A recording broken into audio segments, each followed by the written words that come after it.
Hey guys, what's up?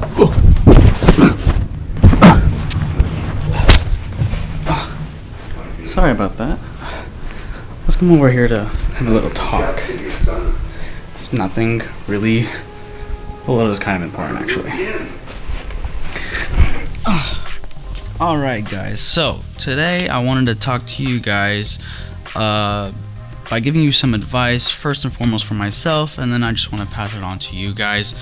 As you know, Ramadan is coming up, and so I just want to share some quick tips about what we can do to prepare ourselves for Ramadan.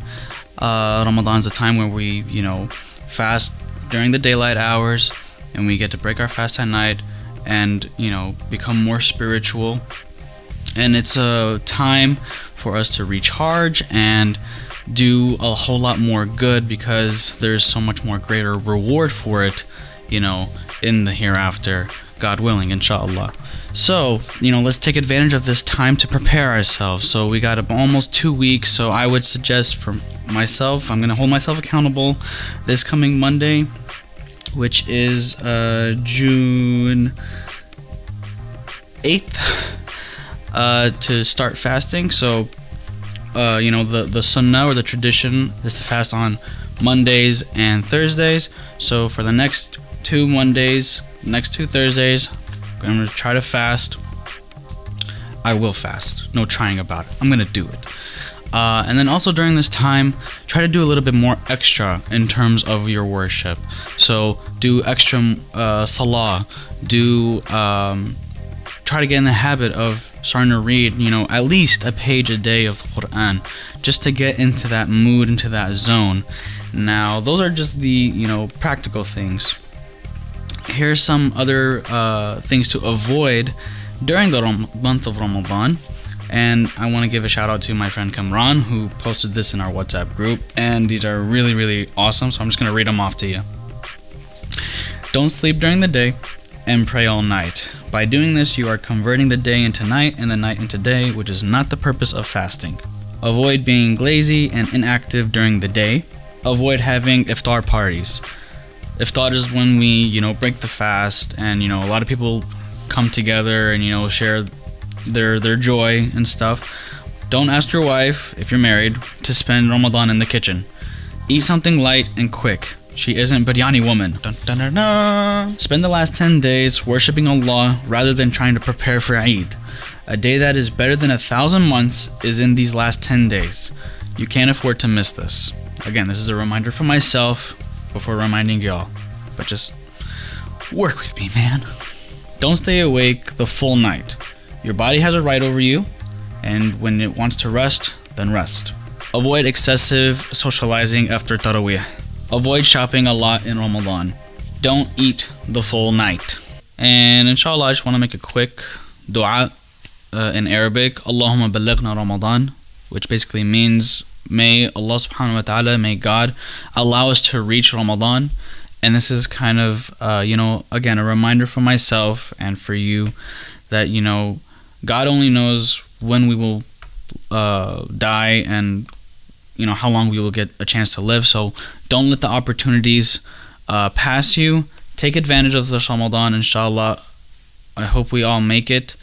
And, let's make it count. God knows if we will reach the next Ramadan. So, yeah. A little bit more stuff. Common mistakes made in Ramadan. Why you should avoid exercising directly after iftar. The body's blood flow is concentrated around the stomach at that time.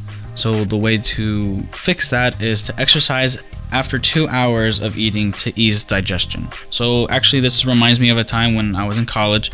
That means some of the guys, after Taraweeh actually, we would go to the university gym because it was open that late, and we just hit it, and we were just doing just fine. We got our nutrition, we got our exercise in, and it was great. So I would say after Taraweeh, if it's not too late. If it is going to be late, which I think it is going to be, then yeah, 2 hours after eating. Another mistake is to have dessert directly after iftar. Why you should avoid it? Because it will make you drowsy and sleepy. leave at least a 2-hour gap between iftar and dessert to stay fresh and awake for Isha and the Tarawih prayers. Generally, we like to consume foods with high amounts of sodium. Why is it bad for you? Sodium triggers thirst throughout the fasting hours of the day. Instead, eat foods that are high in potassium. They retain water and suppress your thirst. So some of the worst food choices you can have for suhoor is biryani, kebab, pizza, fast food in general, cheese, or halim. This is mainly for the Desi community. Arabs, we like to have, our leban, which is light, which is yogurt, za'atar, and other stuff. So actually the best choices for suhoor are things like potato, rice, dates, whole grain bread, and banana. My last tip is to drink lots of water at suhoor because it is important, but not as much as drinking it throughout your non-fasting hours. So drink some water, but not so much that it goes over. Well, that's it for my tips. Inshallah, all you guys benefit. And yeah, comment or like this video, share it if you think it will benefit others, inshallah. And I'm out. Salam. Yeah. And this is kind of have a few sits. My last tip for health or whatever. My last tip is drinking lots of. I can't talk right now. Jeez. Thanks for watching this video. Give it a thumbs up if you want to see more videos like this, and subscribe to my channel. Also check out my other videos on the right. My name is Mustafa Talib, and I'll see you next time.